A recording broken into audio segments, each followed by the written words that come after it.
어, 우리가 지금 한 주간 동안 작정해서 다음 세대들을 위해서 기도하고 있는데, 사실 우리의 다음 세대들을 보면 좀 가슴이 답답해지는 그런 느낌이 있습니다. 왜냐하면 인구 절벽 때문에 지금 대전 시내에 있는, 그러니까 시내권 안에 있는 초등학교도 문을 닫는 문제, 폐교되는 문제가 이미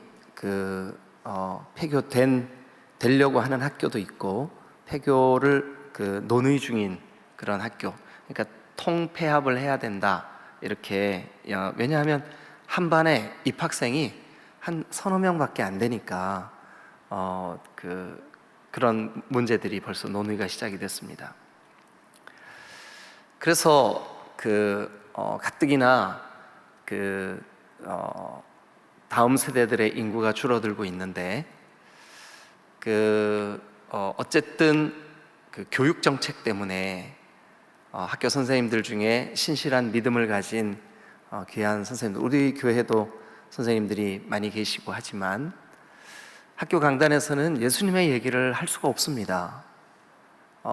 전도할 수 있는 길이 다 막혀버렸죠. 인구 절벽 때문이기도 하지만 또 이 시대의 어떤 영적인 분위기, 그래서 그리스도인들이 그리스도의 복음을 전하는데 많은 어려움을 겪고 있습니다. 또 우리 목요 전도팀은 체감하겠지만 아이들에게 예수님을 믿을 때 천국과 지옥, 그러니까 믿지 않을 때 지옥 간다는 이야기를 하면, 심지어 교회를 다니는 부모들조차도 교회에다가 컴플레인을 합니다. 우리 아이가 놀랬습니다. 충격받았습니다. 그런 말 하지 마세요. 그러니까 다음 세대들을 위한 전도의 문이 점점 닫히고 있습니다. 그래서 지금 이제 우리 교단에 교회가 3,500개 정도 됩니다. 대전만 해도 약 한 400개 이상 우리 침례 교단의 교회들이 있는데, 대전 시내만 해도 그 정도의 교회가 있는데, 그 가운데 이미 60%의 교회들이 어린 아이들, 그러니까 주일학교, 아동부, 학생부가 운영이 어렵게 됐습니다. 그래서 그냥 엄마 따라서 같이 어른 예배 드리고 아동부, 학생부를 위한 그들의 눈높이와 또 그들의 언어, 그들의 활동, 또 그들과 함께하는 분반 공부, 이미 사라진 지가 오래되었습니다. 교회 내에 있는 다음 세대들만 그런 것이 아니고, 여러분 어른들의 삶도 한번 우리가 우리의 주변을 살펴보세요. 지난 3년 동안 코로나라고 하는 상황 때문에 교회가 겪는 여러 가지 예배의 제한들, 또 어려움들, 심지어 우리 교회 같은 경우도 주일에 예배를 못 드린 적도 있었어요. 그저 목회자들만 이곳에서 방송을 내보내면 집에서 유튜브로 이렇게 예배할 수밖에 없는. 그러다 보니까 교회가, 성도들이 숫자적으로도 많은 교회들이 줄고 있고, 또 어제 미국에 가셨던 원로 목사님 오셔가지고 잠깐 얘기를 나누는데, 미국의 교회들을 방문해 보니까 미국의 한인 교회들은 더 심각하더라는 거예요. 지난번 미국 가셨을 때 200명 이상 모이던 교회 방문을 하셨는데 30명 모이더라는 거예요. 그러니까 영적인 우리 조국 대한민국, 그것이 미국에 있는 교회든 또 다른 여러 열방에 있는 교회든 할 것 없이 정말 그리스도인들의 신앙적인 삶이 위협을 받고 있는 그런 시대를 우리가 살고 있어요. 근래에 우리 교회 출신이기도 하고 체코에서 선교하시던 김한섭 선교사님이 이제 선교를 마무리하고 한국으로 들어오셨어요. 그런데 그럴 수밖에 없는 상황이 있었어요. 뭐냐 하면 그곳에서 함께 이렇게 예배하고 케어하던 한인 교회들이 점점 없어지는 거예요. 여러분, 신앙적으로 이런 좀 뭐랄까요, 부정적이고 답답한 환경들, 그리고 그런 소식들. 그런데 그것뿐만이 아니죠. 우크라이나와 러시아가 전쟁이 장기화되면서 국제 정세가 정말 표현할 수 없을 만큼, 그래서 여러분, 우리 주변에 저도 잘 아는 장로님이 그 외국에서 물건을 수입을 해서 국내에 이렇게 판매를 하시는 그런 장로님이 계시는데, 수입을 하던 수출을 하던 간에 외국과의 무역을 통해서 이렇게 회사가 운영되던 회사들은 지금 굉장히 어려움을 겪고 있어요. 그 환율도 막 그냥 하늘 높은 줄 모르고 치솟고, 그래서 달러 환율이 그 수출 환경을 굉장히 어렵게 만들고, 그리고 이제 우크라이나와 러시아의 전쟁이 그냥 금방 끝날 줄 알았는데 이게 장기화되면서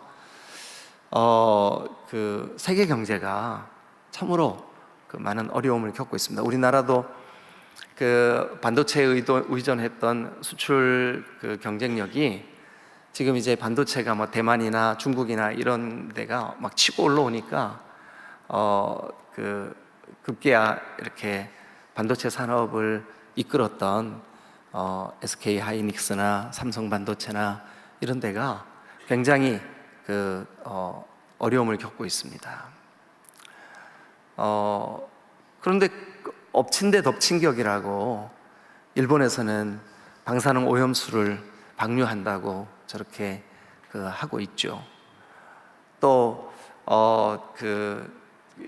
중국과의 관계는 점점 더 어려워지고, 중국에 수출을 하던 그런 많은 수출 품목들이 반토막이 나고, 그래서 한국의 이런 덮치는 어려움들이 점점 더, 그런데다가 고령화 인구가 점점 늘어가서 생산성 있는 생산 활동 인구가 그 전체 인구에 비해서 비율이 점점 불균형을 이루어가고 있는, 그리고 어느 상황, 그러니까 신앙적으로 보나 경제적으로 보나 국제 정세로 보나 환경으로 보나 여러 가지 상황들이 지금 좀 답답한 그런 시기죠. 그런데 그런 가운데서 여러분, 신앙이라는 게 뭐예요? 또 복음이 뭐예요?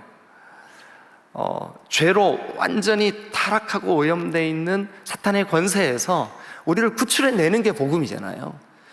그렇게 하신 분이 예수님이시잖아요. 죽었구나, 끝났구나, 그렇게 했는데 부활의 아침이 밝아오는 게 복음이잖아요. 예수님이 죽음을 이기시고 살아나신 줄로 믿습니다. 죽음은 절망이지만 그러나 부활은 소망인 줄로 믿습니다. 할렐루야.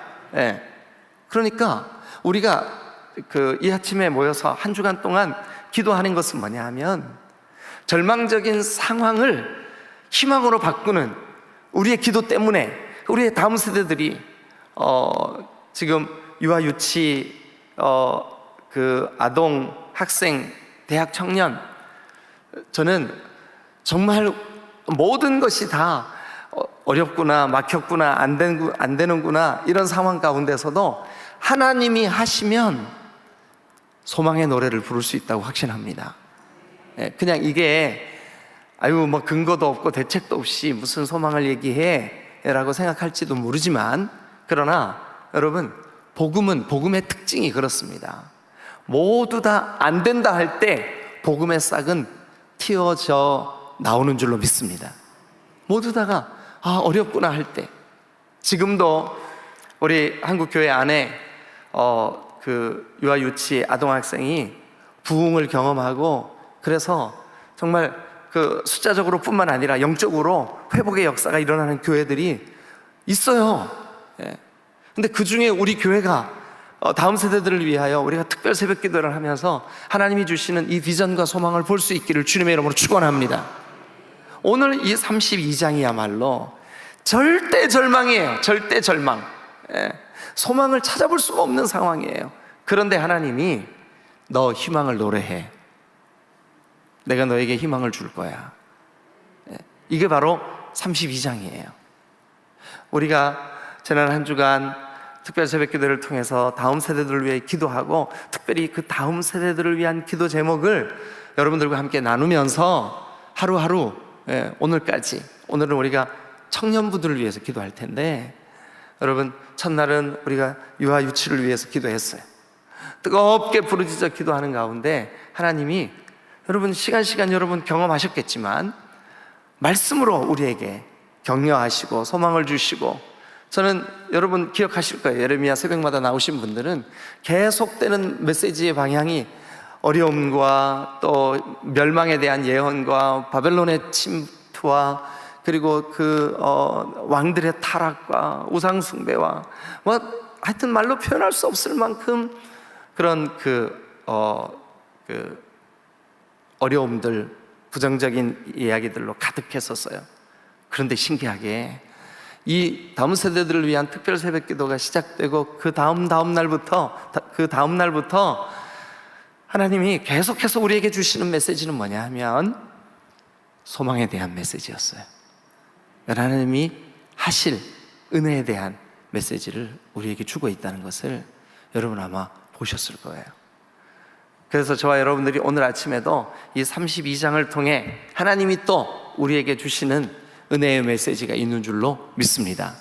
자, 그러면 우리가 32장을 한 장씩 살펴보면서 우리 민족이 겪고 있는 지금 절대적인 절망의 상황 속에 하나님이 왜 오늘 또 우리에게는 희망의 노래를 부르라고 하시나, 우리 한번 같이 살펴보도록 하겠습니다. 먼저 1절을 다 같이 한번 읽겠습니다. 1절 다 같이 시작.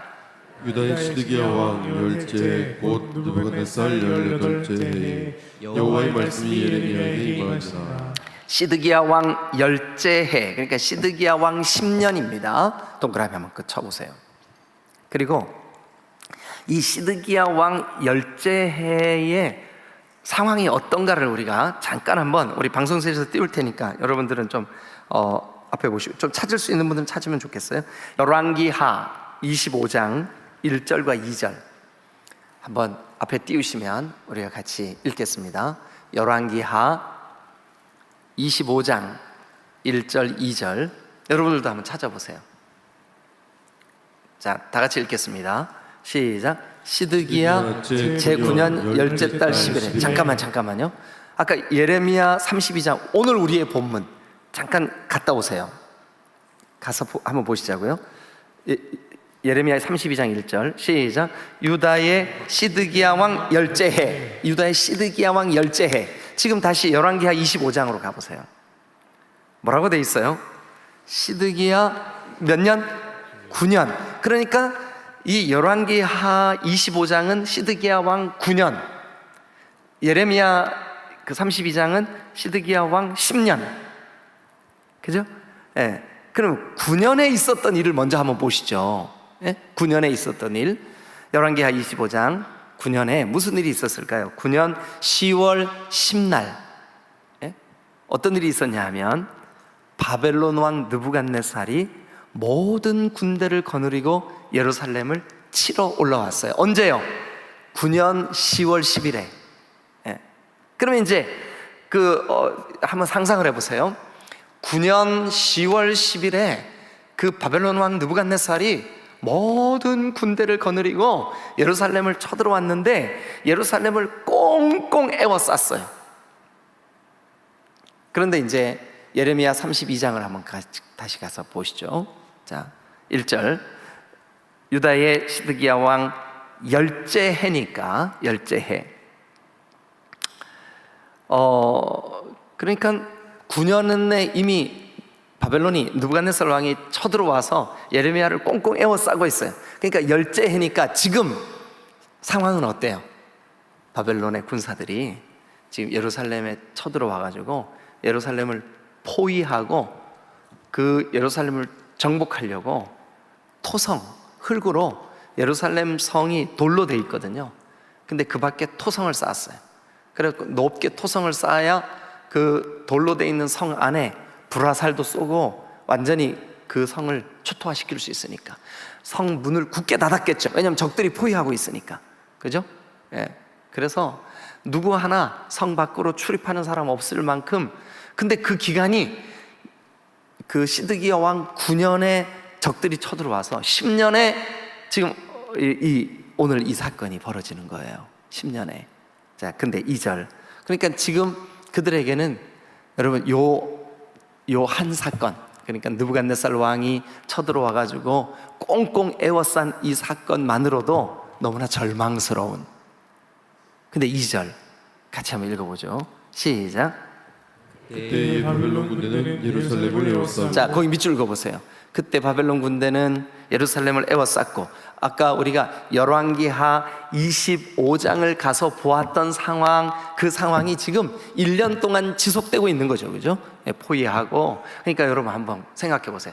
꽁꽁 에워싸서 포위당한 성이 1년 동안 꼼짝 못하고 그러고 있다고 생각해 보세요. 그 성 안에 어떻겠어요, 여러분?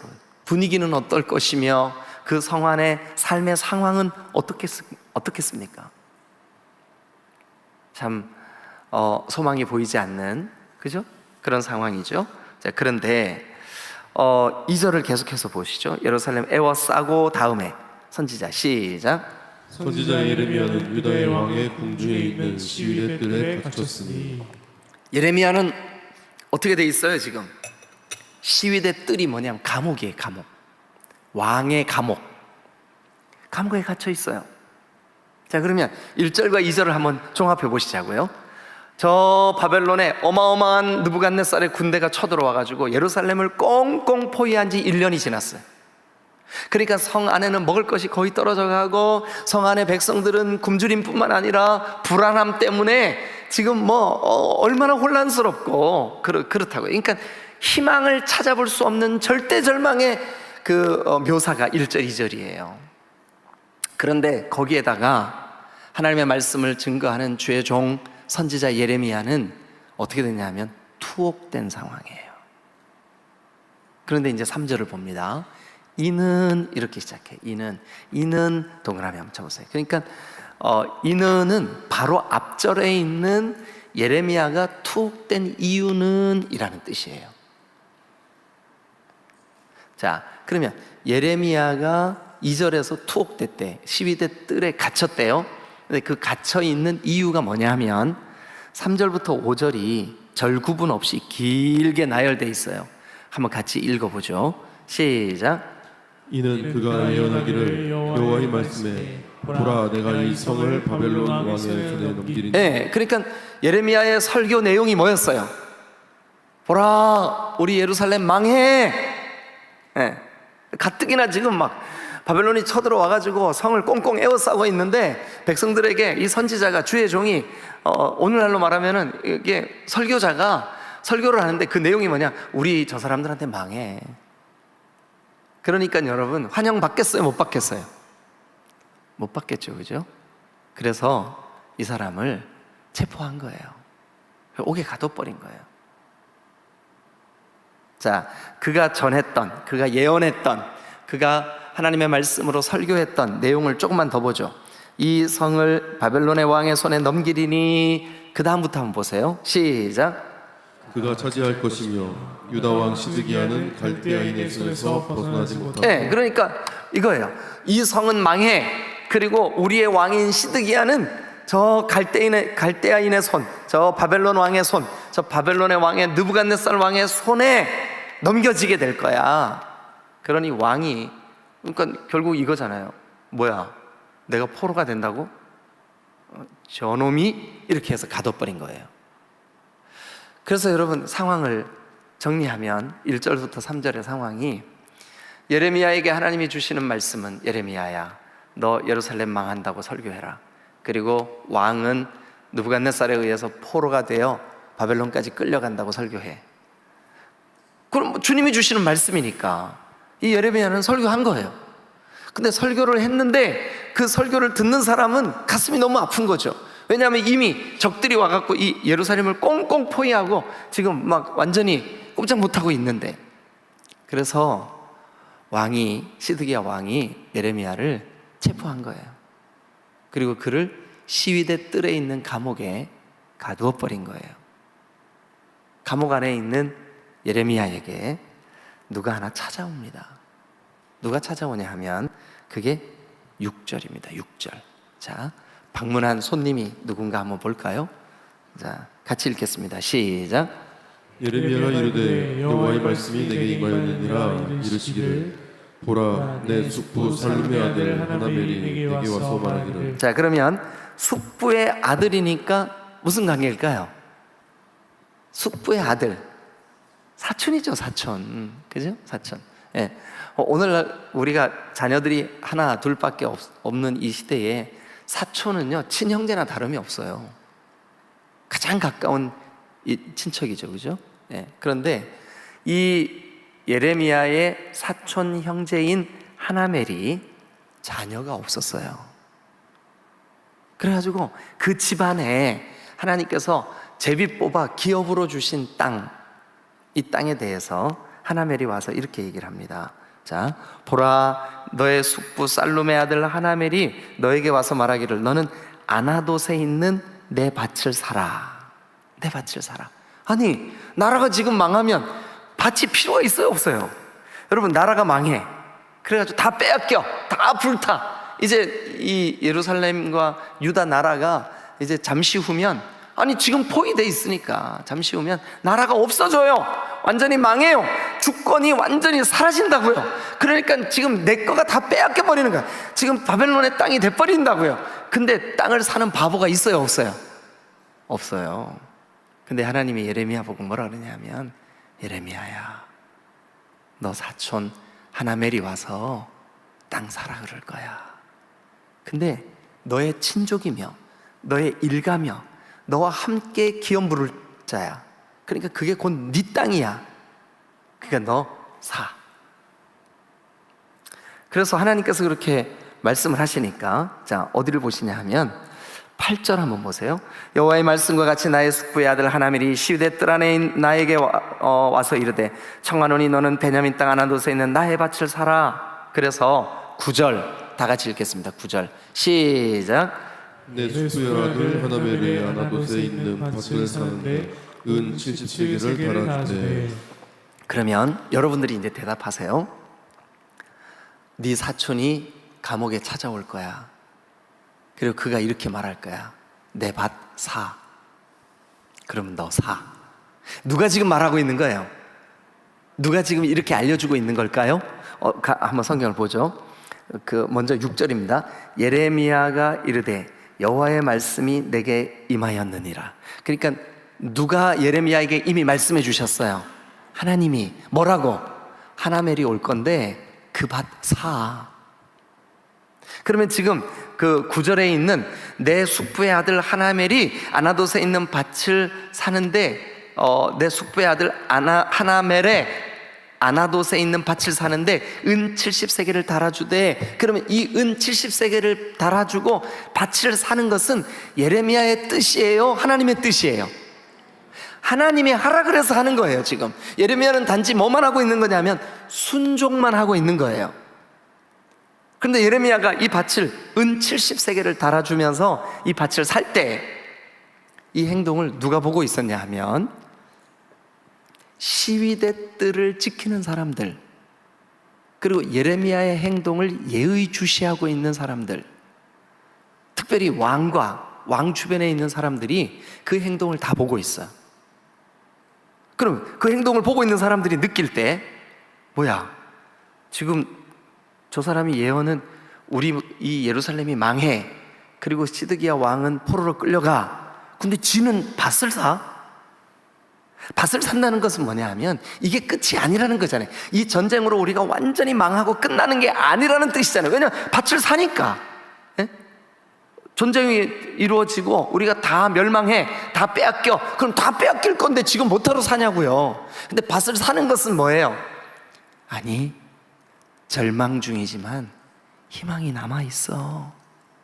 네가 그 밭을 사서 결국 그 밭을 네가 경작하게 될 거야. 아니면 네가 아니면 네 후손이라도, 뭐 그 기간이, 포로된 기간이 기니까 네가 죽더라도 네 후손이라도 그게 너의 기업이 될 거야. 라고 하는 상징적인 메시지잖아요. 여러분, 그러면 우리가 이제 여기까지만 읽었는데도 한 가지 중요한 결론에 딱 봉착하게 돼. 그게 뭐냐 하면, 성은 포위당했습니다. 하나님이 주시는 메시지는 시드기야 왕이 끌려갈 거라고 합니다. 조국은 멸망될 거라고 합니다. 절대적인 절망입니다. 소망의 스토리가 하나도 없습니다. 그러나 그 절망 중에서도 밭을 사라, 그리고 70세겔 은을 달아줘서 밭을 샀습니다. 밭을 사라는 것은 뭐냐면 희망을 사라라고 하는 뜻이에요. 다시 회복될 것을 기대해라 라고 하는 뜻이에요. 70년이 지나면 반드시 하나님의 회복의 때가 올 거라는 약속이기도 한 줄로 믿으시길 축원합니다. 그럼 오늘 우리에게 희망을 사라 라고 하는 것은 우리가 어떤 방법으로 희망을 살 수 있을까요? 여러분, 우리의 오늘 학생들이 교사들과 함께 나와서 특별 찬양을 했는데, 하나님, 우리 눈에 보기에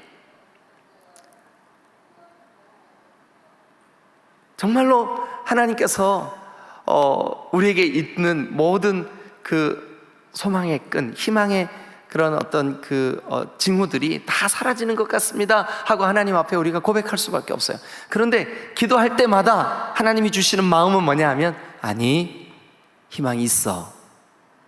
그러니까 이 밭을 사라고 하는 말은 희망의 밭을 사라는 말인 줄로 믿습니다. 왜냐하면 70년이 지나면 하나님이 회복시켜 주실 거니까. 아멘. 이 땅 예루살렘이 다시 하나님의 거룩한 이름을 두실 시온이 될 거니까. 아멘. 하나님께서 그 땅에서 다시 예배를 받으실 거니까. 여러분, 그러니까 희망이 있는 거예요. 그래서 예레미야에게 뭐라 그러냐면, 너 희망의 땅을 사라. 희망의 밭을 사라. 그래서 예레미야가 그 말에 순종을 합니다. 순종을 하는 그 모습을 그를 지키고 있는 시위대 뜰에 중요한 그 당시에 정부 요직에 있는 사람들이 다 지켜봅니다. 그리고 당연히 시드기야 왕도 그 사실을 보고받겠죠. 감옥 안에 있는 예레미야가 세상에 자기 사촌 하나멜의 땅을 은 70세겔이나 주고 샀답니다. 여러분, 이 메시지는 절망에 처해 있는 예루살렘 주민들과 또 예레미야 자신과 예루살렘에 꽁꽁 포위당하여 정말 옴짝달싹하지 못하는 그 모든 사람들에게 하나님께서 예레미야를 통하여 희망의 밭을 사는 그 광경으로, 아, 언젠가 우리가 지금 망해도 하나님이 틀림없이 희망의 때를 허락하실 거구나. 여러분, 우리 조국 교회가 지금, 제가 서두에 너무 절망적인 이야기로 시작을 해서 죄송합니다. 그런데 하나님은 그럼에도 불구하고 이 땅의 교회들과 그리고 저와 여러분들이 기도의 끈을 놓지 않는 한 소망의 밭을 살 수 있을 줄로 믿으시길 축원합니다. 기도의 끈을 놓지 않는 한. 그러니까 우리가 이 특별 새벽 기도회 때 다음 세대들을 위하여 기도하고 하나님께 울부짖고 하나님의 도우심을 구하고, 이것은 바로 우리가 예레미야와 같이 희망의 밭을 사는 행동인 줄로 믿으시길 축원합니다. 모두 다 어렵다, 안 된다, 끝났다, 문 닫았다 하는 이때에 그래도 우리가 하나님 앞에 부르짖어, 주님, 우리의 다음 세대들을 주님 붙잡아 주세요. 그들에게 소망의 싹이 틔어지게 하여 주세요. 하나님, 그럴 때 하나님께서 우리에게 명령합니다. 너 희망의 밭을 사라. 사랑하는 여러분, 오늘 이 본문이 사실은 15절까지 이 스토리가 쭉 이어집니다. 시간이 없어서 다 다루지는 못했지만 결론이 그거예요. 너희들은 내 백성이야. 내 백성은 희망의 밭을 사야 돼. 여러분들의 삶의 상황이나 또 우리 교회나 또 우리 주변에 있는 정말 복음적이고 신실한 교회들, 이 교회들이 정말 복음의 터 위에서 견고하게 희망의 밭을 살 수만 있다면 하나님 오늘 우리를 통하여 우리의 기도를 받으시고 우리를 통하여 일하실 줄로 믿습니다. 할렐루야, 할렐루야, 아멘, 아멘. 여러분, 처음 교회가 시작되었던 이스라엘 땅에, 예루살렘에 정치적으로는 로마의 어마어마한 압제, 또 종교적으로는 유다의 유댄 그 땅, 그러니까 이스라엘의 전통주의자들, 그러니까 그 바리새인들, 사두개인들, 또 그 유대 교인들, 그들에 의해서 교회 공동체가 심각한 핍박을 당하고 있었어요. 어려움을 당하고 있었어요. 예루살렘 교회 스데반 집사님이 돌에 맞아 죽는 충격적인 순교 사건이 있었어요. 성도들은 외국으로 다 뿔뿔이 신앙의 자유를 찾아서 떠났어요. 남겨진 예루살렘 교회는 점점 쇠퇴해 갔어요. 겉으로 보기에는 예루살렘 교회는 이제 끝났구나 싶었어요. 왜냐하면 점점 그 어려움이 심해졌기 때문에요. 이번에 제가 이스라엘을 갔을 때 어느 한 유적지를 보았는데 그곳은 사람들도 잘 안 가는 유적지예요. 그런데 거기에 동굴처럼 이렇게 만들어져 있고, 그런데 거기에 초기에 그리스도인들이 처음 성령을 받고 교회가 시작될 때 그 원색적인 순수하고 깨끗한 그 교회, 근데 그분들이 바위에 새겨놓은 십자가 문양이 발견이 됐어요. 그리고 우리가 그곳에서 여기 기독교인들이, 예수 그리스도를 구주로 믿는 사람들이 이곳에 모여 있었구나, 이곳에서 그들의 몸을 피하고 예배했구나. 여러분, 누구라도 그때 이런 핍박 중에, 이런 우리가 쇠퇴하는 중에 무슨 소망의 노래를 부르냐고 말했겠죠. 그런데 그곳에 모여서 예배했던 사람들, 그들에 의하여 여러분, 초대교회는 점점 부흥되었고, 오늘 우리까지 거룩한 복음이, 거룩한 생명의 예수 그리스도의 소식이 우리까지 전해지고, 우리 디딤돌교회도 그들의 신앙, 환난과 핍박 중에 복음을 지키고 희망의 노래를 불렀던 그들에 의하여 교회가 지금 이 땅까지 전해진 줄로 믿습니다. 그러면 오늘 우리가 다음 세대들을 위하여 할 수 있는 희망의 노래는 뭐냐? 예레미야에게는 희망의 밭을 사라, 약속의 밭을 사라. 하나님께서 다시 반드시 돌이키고 다시 그 은혜를 주실 것에 대한 희망의 밭을 우리는 어떤 방법으로 사야 하느냐? 기도하는 거죠. 다음 세대들을 위하여 눈물 뿌려 기도하는 것이 바로 희망의 밭을 사는 그 행동과 동일한 행동인 줄로 믿습니다. 그래서 우리에게도 주님이 권면합니다. 너희들은 그 밭 사. 어떻게 해요? 기도로. 다음 세대들을 위한 우리의 몸부림으로. 교사 여러분, 힘내십시오. 그러나 기억하십시오. 우리가 기도라고 하는 희망의 밭을 사는 행동이 없다면 우리의 다음 세대들에게 희망은 없어요.